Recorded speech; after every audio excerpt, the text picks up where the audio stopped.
You're listening to Rocket Night.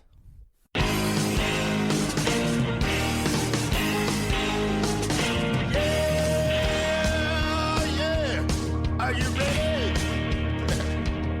Tonight I'm gonna take you on a little trip. We're going down south by the mighty Mississippi. I'm gonna take you to a place where lights never dim. Bring your mother, your brother, and your best friend. I'm gonna show you where they dance out in the street. They'll tell you all about your body heat. I'm not gonna talk about it, just gonna do it. Get on down if you feel up good. Get on down. Hey there, Tampa Earl with you today, and this is a first for me. I've got an entire band with me. It is the Foxies. Their singer, Julia Bullock, guitarist Jake Olbaum, and drummer Rob Bodley have all decided to join me for this conversation. Band, Foxies, Julia, Jake, Rob, how you doing? We're Good doing morning. great. How are you? Oh, doing fantastic. Now, I know one thing I wanted to ask about. You just came off of it, and it was rather eventful. How was Europe with Billy Idol? Dude, I don't know if it's anything more than a dream and less than a dream. Like, it was a freaking dream. Everything about that was what we always wanted to do. And when it happened, it was like, is this really happening? Like, somebody pinch us. It was great. Yeah. Well, how are the crowds different in Europe than they are here in the States? I don't want to talk about it in terms of quality, but they're definitely more excited, like at the show. Mhm. Like the lights go down and they start cheering, and like they might have been fans of us after the show, but they didn't know who was about to play. They're just excited to see a show. Yeah. And none of them are really like, you don't see a bunch of phone lights pop up. Like they're just really engaged immediately with what's going on stage. And so that kind of energy is pretty infectious for us. Yeah. And they were just very, very receptive to the music. Like, every single place we played, it felt like we finally had everybody engaged. You know, it was just, they're very receptive. Some of them may just really just stand there and spectate, but after every song, it's literally such a loud cheer that it's like, oh wow, this is cool. It always is. I love looking at and you bring up an excellent point there. With you go to a show here in the States and everybody's got their cell phone up, holding it up, and that kind of distracts from it, in my opinion. I think it's just different. Like I think it's like they're going nuts here too. They're just going nuts into their phone. Yeah. Which, I mean, for us, like, we might have a preference, but whatever. As long as you're enjoying it, it's all good. But it's cool to see them just like super pumped and throwing themselves all over the place. It's great. Now, I want you to tell everyone how Nashville is not just a country music town. Yeah. It's definitely not. Well, yeah, it's, do you want to take this one? I mean, it may have started as country music. It may have commercialized country music is what I should say. But the scene has been changing for years. And I think that the music environment, you got to think about it more in the ways of the industry. Like, it's not genre specific, but the industry itself is very home style, very small, family oriented. And that's what's really cool about being here. It doesn't matter what genre you are. You could find a write with a country singer and be a pop band. You know, we write with all different writers every single day, and they're just all talented individuals in music. So, And the thing about Nashville too is, like, yes, when you go along the strip of Broadway, you will get all the honky tonks. Lots of them play country, but it's getting to be even that those places aren't even really playing country anymore. So it's like, you go to old Robert's Western World, and that's like that real country bluegrass, which that's my favorite place on Broadway. That's the only place I'll really step into. But everywhere else, it's like everything's growing because all these genres are mixing together now. And it's just kind of like a big gray area puddle, you know? Yeah, I think like these days, I mean, I really miss record stores, obviously, but I think that one thing that's not like a silver lining to album stores and like aisles and stores not being a thing anymore is that you see it in streaming, like the homogenization of music. Like there's the genre doesn't really matter anymore because you don't have to categorize stuff to sell it.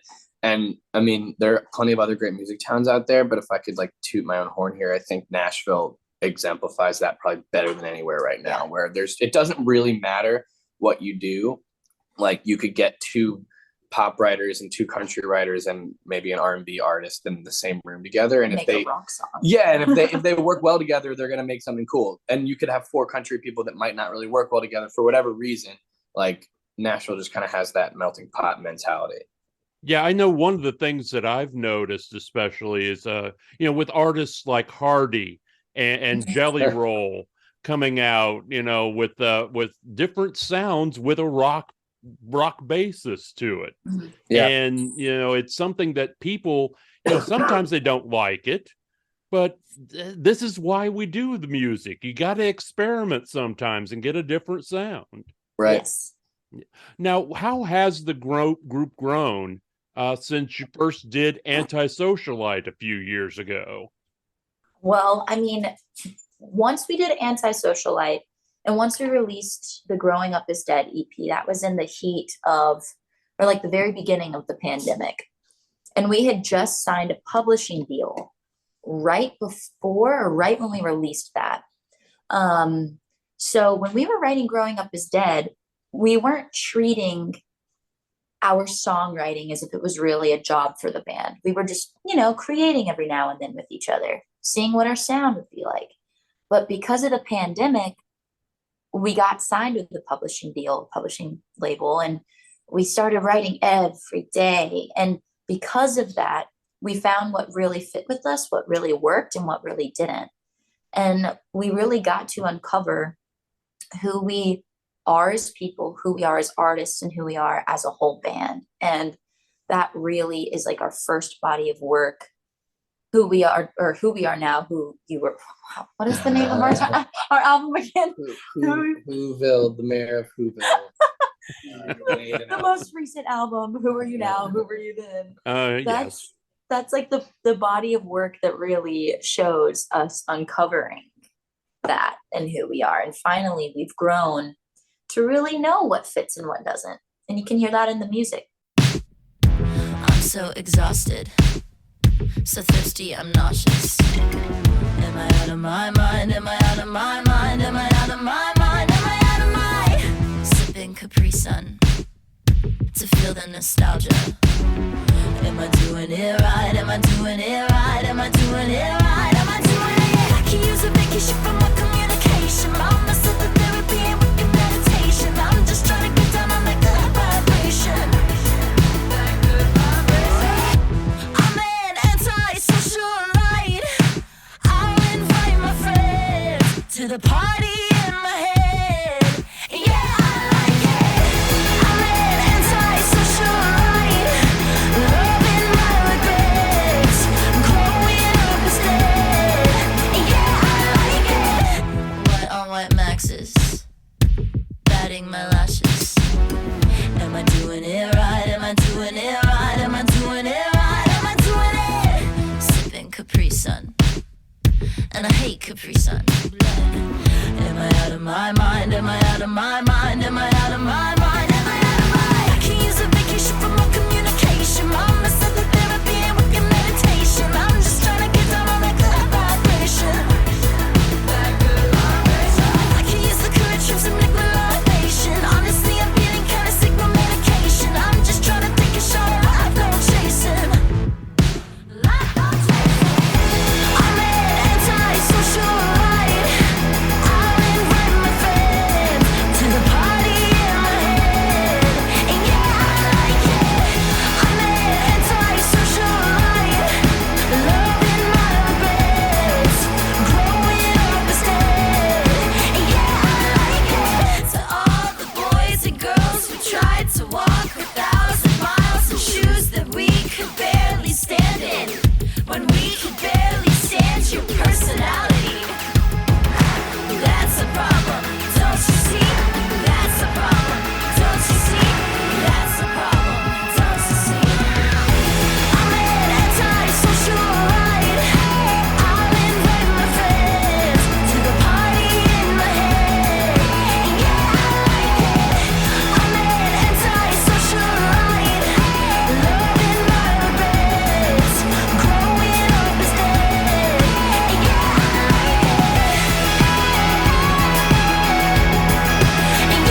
Now, it's hard to believe that this is your first full-length album release, considering everything that you've already done.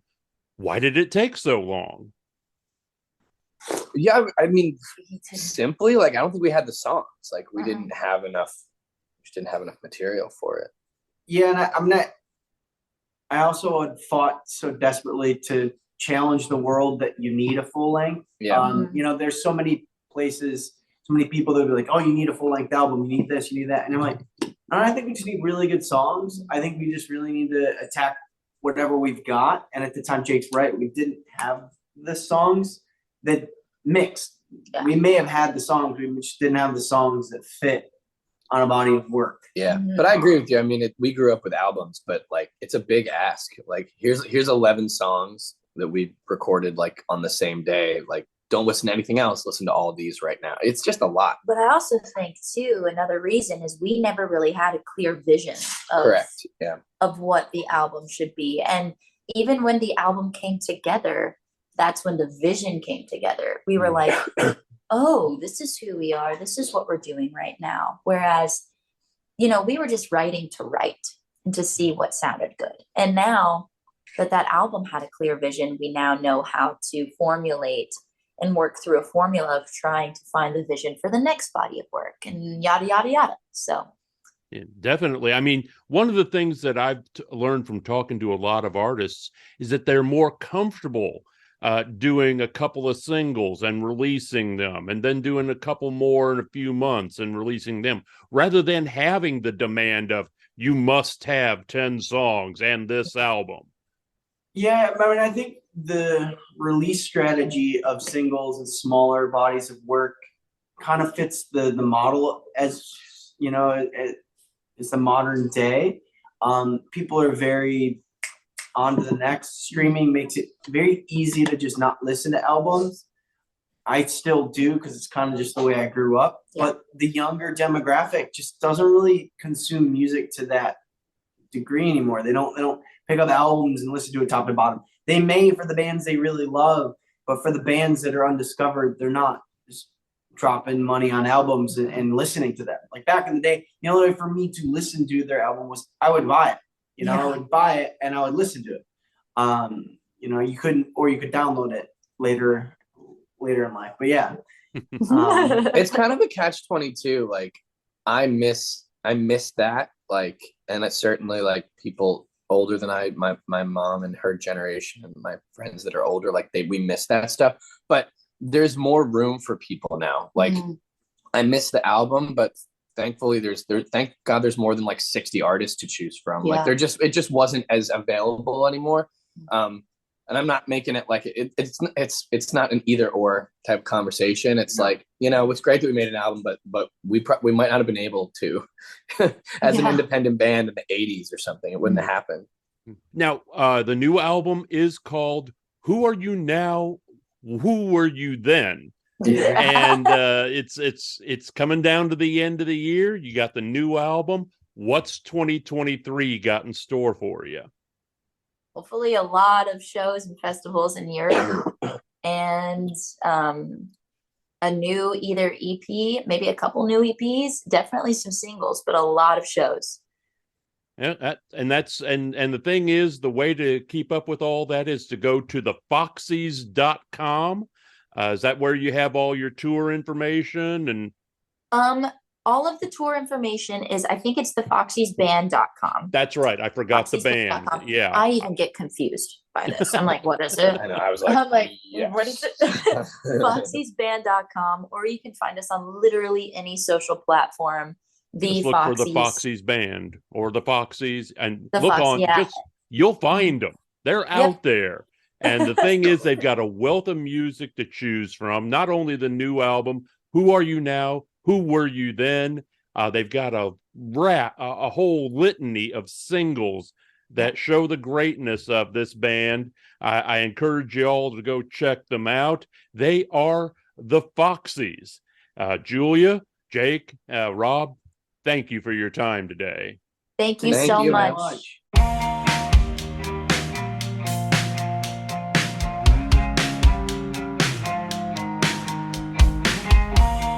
Give it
You're listening to Rock at Night.